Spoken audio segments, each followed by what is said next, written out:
आज महाराष्ट्राच्या राजकारणात मोठी आणि चर्चेची बातमी समोर आली आहे.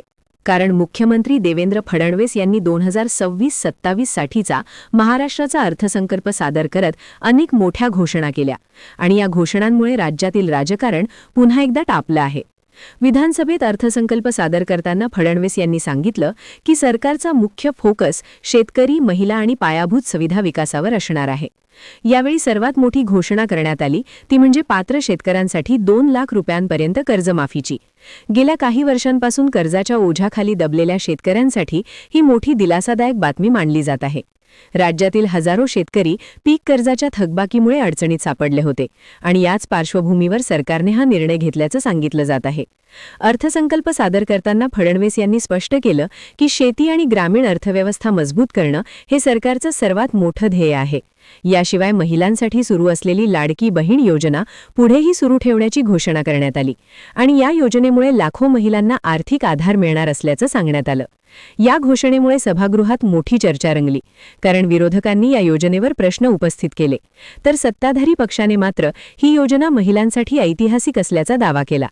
याच अर्थसंकल्पात आणखी एक मोठी घोषणा करण्यात आली, ती म्हणजे वाढवण बंदराजवळ 4थी मुंबई विकसित करण्याचा महत्त्वाकांक्षी प्रकल्प. या प्रकल्पामुळे मुंबईवरील लोकसंख्येचा ताण कमी होईल आणि नव्या शहरात रोजगाराच्या हजारो संधी निर्माण होतील असा सरकारचा दावा आहे. त्याचबरोबर राज्यात 10 नवीन शहर विकास प्राधिकरण स्थापन करण्याचा निर्णयही जाहीर करण्यात आला, ज्यामुळे नागरी विकासाला गती मिळणार असल्याचं सांगितलं गेलं. अर्थसंकल्पात ग्रामीण भागासाठीही अनेक योजना जाहीर करण्यात आल्या आणि शेतमजुरांनाही गोपीनाथ मुंडे अपघात विमा योजनेत समाविष्ट करण्याची घोषणा करण्यात आली. या निर्णयामुळे अपघातात मृत्यू किंवा गंभीर दुखापत झाल्यास शेतमजुरांच्या कुटुंबाला आर्थिक मदत मिळणार आहे. दरम्यान अर्थसंकल्प सादर होत असताना सभागृहात राजकीय वातावरण चांगलंच तापलेलं दिसून आलं, कारण विरोधकांनी अनेक मुद्द्यांवर सरकारला घेरण्याचा प्रयत्न केला.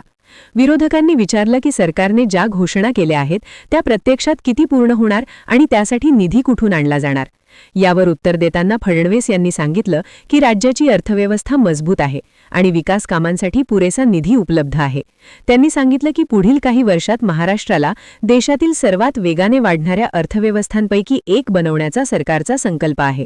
अर्थसंकल्पातील या घोषणांमुळे राज्यातील राजकीय चर्चेला वेग आला आहे आणि सोशल मीडियावरही यावर जोरदार चर्चा सुरू झाली आहे. काही लोकांनी शेतकरी कर्जमाफीचं स्वागत केलं आहे, तर काही जणांनी हा निर्णय निवडणुकीच्या पार्श्वभूमीवर घेतला असल्याचा आरोप केला आहे. मात्र सरकारचा दावा आहे की हा निर्णय पूर्णपणे शेतकऱ्यांच्या हितासाठी घेतला गेला आहे. त्यामुळे आता येत्या काही दिवसात या घोषणांची अंमलबजावणी कशी होते आणि त्याचा राज्याच्या राजकारणावर काय परिणाम होतो हे पाहणं महत्त्वाचं ठरणार आहे. महाराष्ट्रात सध्या शेतकरी कर्जमाफीचा मुद्दा पुन्हा एकदा चर्चेत आला आहे आणि राज्याचे मुख्यमंत्री देवेंद्र फडणवीस यांच्या नेतृत्वाखालील सरकार शेतकऱ्यांना दिलासा देण्यासाठी नवीन कर्जमाफी निकषांवर काम करत असल्याची चर्चा राजकीय वर्तुळात रंगू लागली आहे. राज्यातील अनेक भागांमध्ये पावसाच्या अनिश्चिततेमुळे, पीक नुकसानामुळे आणि वाढत्या उत्पादन खर्चामुळे शेतकरी आर्थिक अडचणीत सापडलेले आहेत आणि त्यामुळे सरकारने कर्जमाफीचा निर्णय घेतला तर त्याचा फायदा नेमका कोणत्या शेतकऱ्यांना होणार हा प्रश्न सर्वत्र विचारला जात आहे. प्रस्तावित निकषांनुसार लहान व अल्प भूधारक शेतकऱ्यांना प्राधान्य दिले जाण्याची शक्यता आहे. विशेषतः ज्यांच्याकडे 2 हेक्टरपेक्षा कमी जमीन आहे आणि ज्यांनी राष्ट्रीयकृत बँका किंवा सहकारी बँकांकडून पीक कर्ज घेतले आहे, अशा शेतकऱ्यांचा विचार प्रामुख्याने केला जाऊ शकतो. तसेच ज्या शेतकऱ्यांनी ठराविक कालावधीत कर्ज घेतले असून ते कर्ज फेडण्यात अडचणीत आहेत, त्यांनाच या योजनेचा लाभ मिळण्याची शक्यता व्यक्त केली जात आहे. काही सूत्रांच्या माहितीनुसार सरकार थेट पूर्ण कर्जमाफीऐवजी ठराविक मर्यादेपर्यंत कर्जमाफी देण्याचा पर्यायही विचारात घेत आहे, ज्यामुळे राज्याच्या तिजोरीवर जास्त भार पडणार नाही आणि तरीही मोठ्या प्रमाणात शेतकऱ्यांना दिलासा मिळू शकेल. यापूर्वीही महाराष्ट्रात कर्जमाफीच्या योजना राबवण्यात आल्या होत्या आणि त्यावेळी लाखो शेतकऱ्यांना फायदा झाला होता. मात्र अनेक शेतकरी निकषांमुळे वंचित राहिल्याची तक्रारही पुढे आली होती. त्यामुळे यावेळी निकष अधिक स्पष्ट आणि सोपी ठेवण्याची मागणी मागणी शेतकरी संघटनांकडून करण्यात येत आहे.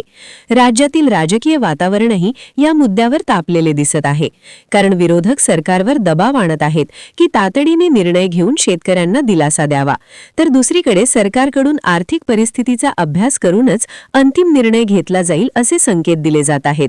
त्यामुळे आता सर्वांचे लक्ष सरकार जाहीर करणार असलेल्या अधिकृत कर्जमाफी निकषांकडे लागले आहे आणि जर ही योजना जाहीर झाली तर महाराष्ट्रातील लाखो शेतकऱ्यांना मोठा दिलासा मिळू शकतो, अशी अपेक्षा व्यक्त केली जात आहे.